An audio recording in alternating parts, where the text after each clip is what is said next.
The diagram shows a square of side L centimeters.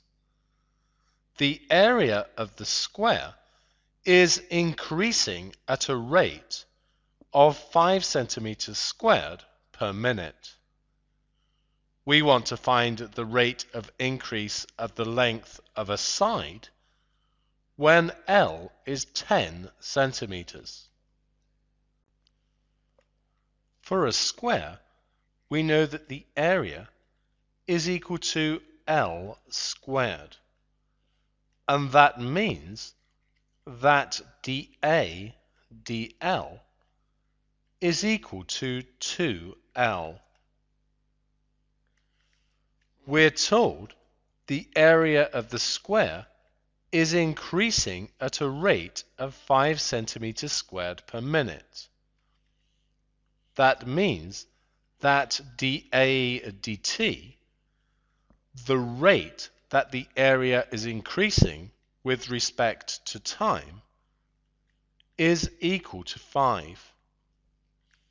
And we're trying to find the rate of the increase of the length, so we're required to find dL dt. The idea is that we form a chain. dL dt is equal to dL dA times dA dt. Think what would happen if we treated these as fractions. The dA's would cancel, leaving us with the dL dt.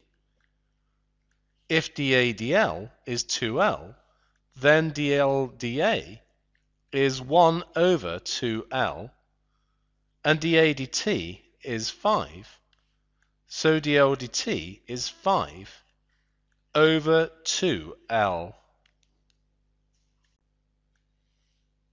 We want dL dt when L is 10. So if L is equal to 10, then dL dt is equal to 5 over 2 times 10, which is 20. So dL dt is equal to 0.25 centimeters per minute.